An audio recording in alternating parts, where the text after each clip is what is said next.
Maybe a mountain, city, or country. Live in a daydream, keep on forgetting. Same old places, worn out faces. If this is home, then why am I homesick? I wanna go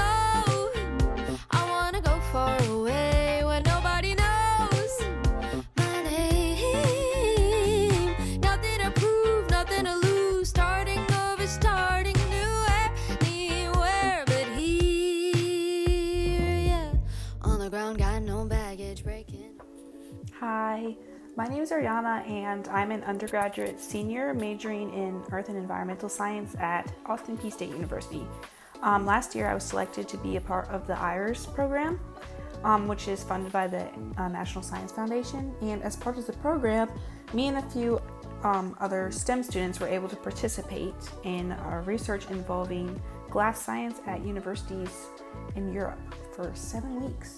So the purpose of this video is to share my experience of the program and hopefully encourage other students to first pursue a career in a STEM field, and two, no matter what your major, look into study abroad programs. So here goes nothing.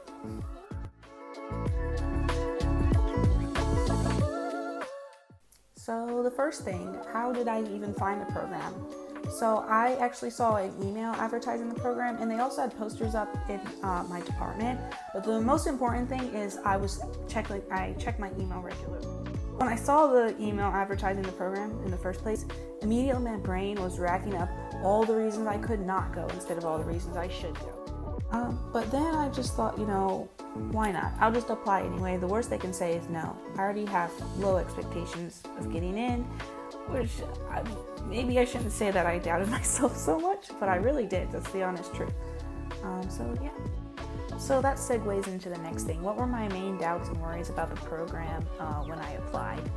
So obviously the first thing I said, I didn't think I would be a useful candidate. I was a sophomore and an undergraduate with little lab experience, when really that should be one of the reasons I should be going to the program, because I want to get the lab experience. So whenever you think you're not experienced enough for a program, always just apply anyway, because if you think you're not experienced enough, you're never going to get the experience because you're too afraid to apply. And yes, I was definitely in that boat. Now let me continue to talk about the IRES program and what I did while I was in Europe.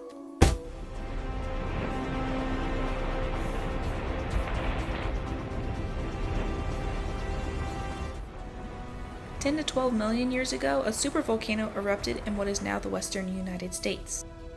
When these volcanoes erupted all those years ago, they left behind some pretty cool stuff. Somewhere among that cool stuff are my samples. These samples are volcanic tuff rock, which is a type of igneous rock made of mostly compacted volcanic ash or tiny glass-like particles that form from an explosive volcanic eruption. So my task in Poland and the Czech Republic was to work with a lot of different machines and equipment in order to study the chemical composition and chemical structure of these samples and make a presentation about my findings. I took part in a symposium in Warsaw and got to meet other young scientists from the University of Birmingham and the University of Delphi. These students were also in the IRES program and doing research in Europe.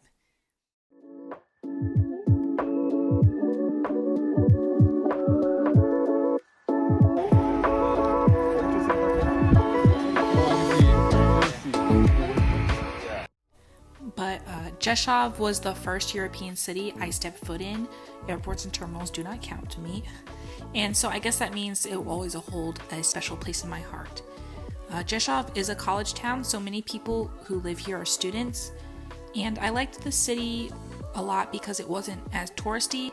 And so a combination with it being a college town and it not being touristy made the transition much easier for me.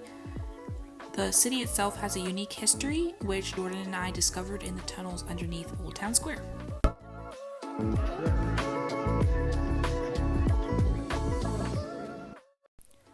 Old Town Square seemed to be a theme in European cities, so this is Pardubit's Old Town Square. Something unique about Europe that we do not have in the US is a long history. I never really thought about it until I stepped foot in some of these cities myself. The US is considered a young country because it's only 246 years old, and what I would consider the oldest U.S. historical event to occur is the Mayflower coming over in the 17th century. It was in Port-Dubitz where it really clicked for me. They have history going back to the 13th century, which I learned about in a few castles here. So this was the first form of culture shock I think I felt in Europe, and it wasn't a bad culture shock, it was just very mind-boggling, I guess I can say.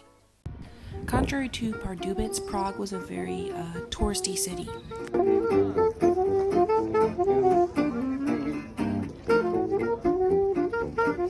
And as an introvert, I'm not very much a fan of large crowds, so it was very overwhelming at first.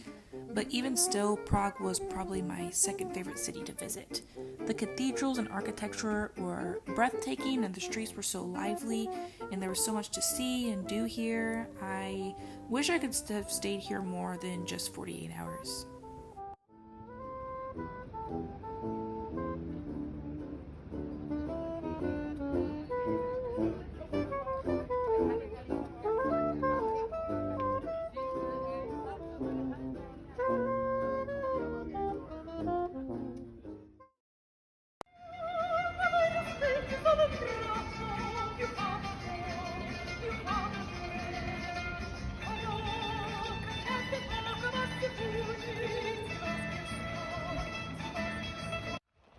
So, almost ironically, we left from the music city of the US and ended up in the music city of Europe. I already had an appreciation for classical music before visiting Vienna because I was a violist for 9 years. But I think even those who may think classical music is boring will find an appreciation for it in the city. When in Vienna, you must go to at least one classical concert. Jordan, Kim, and I got tickets to see the Vienna Baroque Orchestra. Unfortunately, we were not allowed to record during the concert, but playing now is one of the pieces from the program.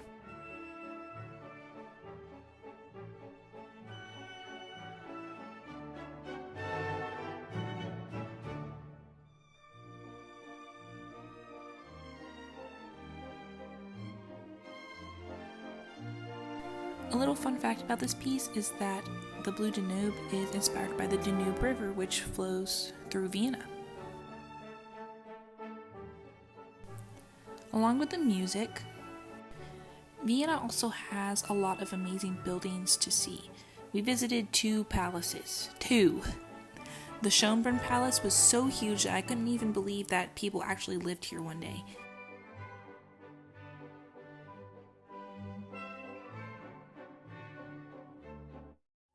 Unfortunately, we didn't have much time here in Warsaw, but I would definitely want to come back and learn more about the history of the city during World War II.